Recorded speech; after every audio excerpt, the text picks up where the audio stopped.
আচ্ছা, আপনারা একটা জিনিস ভেবে দেখেছেন? আমরা অনেক সময় শুনতে পাই যে এই যে অধিকার কখনো শুনতে পাই বা কেউ বলে যে এটা আমার আইনি অধিকার। আবার কখনো বলে এটা আমার সাংবিধানিক বা মৌলিক অধিকার।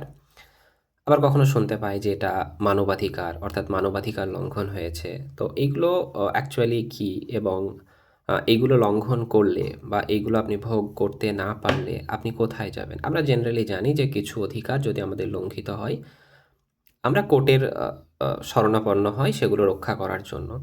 এবার যে কোনো অধিকার রক্ষা করার জন্যই কি আমরা বা ইচ্ছেমতো যে কোনো কোর্টে গিয়ে আমরা সেটা রক্ষা করতে পারি? না। এই ক্ষেত্রে একটু সূক্ষ্ম ডিফারেন্স রয়েছে। সেটা আমি আজকে খুব সংক্ষেপে বলবো আপনাদের। এটা আপনাদের জেনে রাখা উচিত। তো ১ম এ জানি যে অধিকার বলতে আমরা কী বুঝি?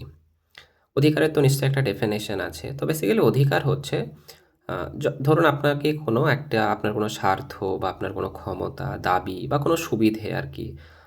এইগুলো যখন আপনাকে কেউ প্রদান করবে এবং এটা বলবে যে এইগুলো যদি লঙ্ঘন করা হয় তো আমি আপনার সেইগুলো প্রোটেক্ট করবো, আমি রক্ষা করবো এই সুবিধেগুলো।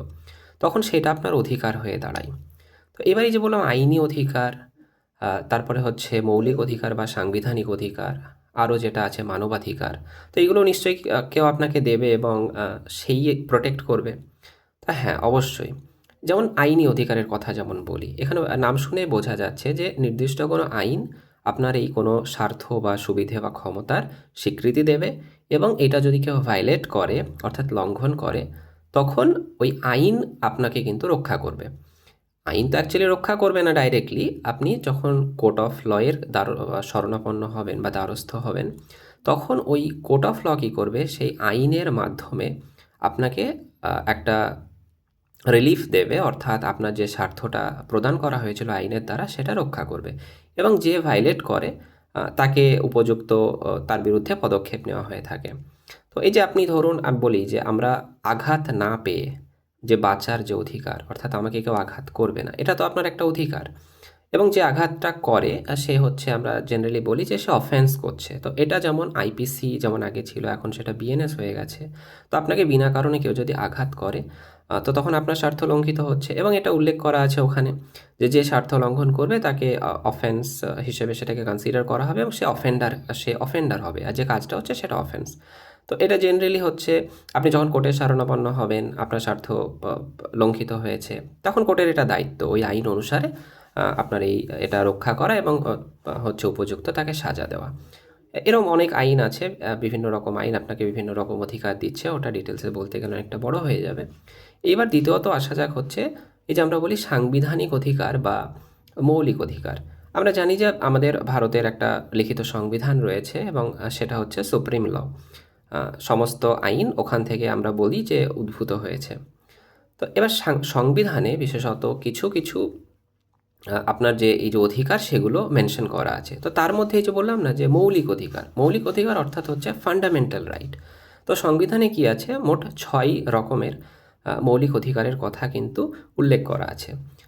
সেগুলোর মধ্যে কি আছে? যেমন হচ্ছে right two freedom, right two freedom of religion, অর্থাৎ আপনি এই যে স্বাধীনতা নিয়ে বাঁচবেন এটা আপনার একটা অধিকার। তারপরে হচ্ছে আপনাকে কেউ শোষণ করতে পারবে না, সেটা আপনার একটা মৌলিক অধিকার।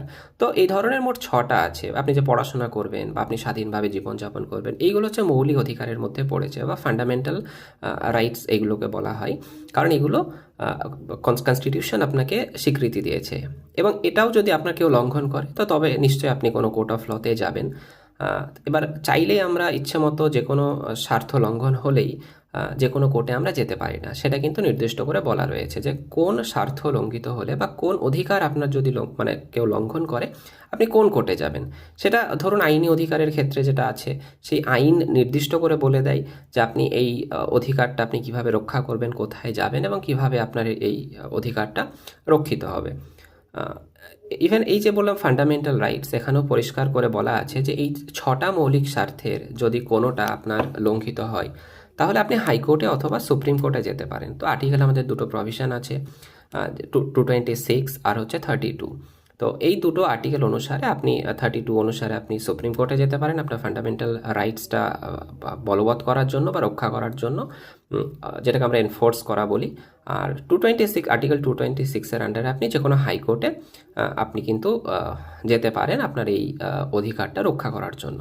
তো আরও এক ধরনের যে অধিকারের কথা আমি বললাম একটু আগে, যে মানবাধিকার। তো মানবাধিকার বলতে কি, এই যে আমরা যারা মানুষ হয়ে জন্মেছি, তো এই মানুষ হয়ে জন্মানোর সুবাদে আমাদের কিছু অধিকার কিন্তু আমরা নিয়েই জন্মাই। যেমন আমরা ধরুন সুস্থভাবে বাঁচবো, বা এই যে আমরা ধরুন স্বাধীনতা ভোগ করব, বা আমরা যে খেয়ে দিয়ে বেঁচে থাকবো, বা আমরা একটা সুন্দর এবং সুস্থ পরিবেশে আমরা থাকবো, এই সমস্ত অধিকারগুলো কিন্তু মানবাধিকারের মধ্যে পড়ে। যে আপনি একজন মানুষ হওয়ার সুবাদে, অর্থাৎ মানুষ হয়ে বেঁচে থাকতে গেলে যে সমস্ত সুযোগ সুবিধার দরকার আছে বা যে সমস্ত অধিকারের দরকার আছে, সেগুলি মানবাধিকার। তো এই মানবাধিকারগুলোও যদি আপনার লঙ্ঘন হয়, এবার একটা জিনিস বলি, এই মানবাধিকারগুলো আমাদের কিন্তু, যে এর আগে বললাম কনস্টিটিউশনের ফান্ডামেন্টাল রাইটস যেগুলো রয়েছে তার মধ্যে কিন্তু অলমোস্ট সমস্তগুলো ইনক্লুড করা আছে। তো এই ক্ষেত্রেও আপনি যদি দেখেন যে এই কোনো না কোনো মানবাধিকার কোনো ফান্ডামেন্টাল রাইট হিসেবে উল্লিখিত রয়েছে সংবিধানে, তো সেই ক্ষেত্রেও আপনি আপনার সাংবিধানিক বা এই যে ফান্ডামেন্টাল রাইট ভায়োলেট হয়েছে বলে আপনি কিন্তু হাইকোর্ট অথবা সুপ্রিম কোর্ট অ্যাপ্রোচ করতে পারেন। তো এই হচ্ছে বিষয়, যে আপনার বিশেষত আইনি অধিকার বা মৌলিক অধিকার বা এই যে হিউম্যান রাইটস, এই সমস্ত অধিকারগুলোই লঙ্ঘিত হলে আমরা কোনো না কোনোভাবে কোর্ট অফ লয়ে শরণাপন্ন হতে পারি এবং আমাদের এই অধিকারগুলো আমরা রক্ষা করতে পারি। তো এইবার আরও এগুলোই ছিল, এগুলো একটা আমাদের সবার জেনে রাখা উচিত আশা করি। এবার এই প্রতিটা অধিকার সম্বন্ধে যদি বিস্তারিত জানতে চান, তাহলে আমাকে আলাদা আলাদা ভিডিও করে প্রতিটা আমাকে ইন ডিটেল বলতে হবে। তো সেটা আমি চেষ্টা করব, যদি আপনারা কমেন্ট করে জানান যে হ্যাঁ, এই পার্টিকুলার টপিকটার উপরে আমার একটা ভিডিও চাই। ধন্যবাদ, দেখা হবে পরের কোনো ভিডিওতে।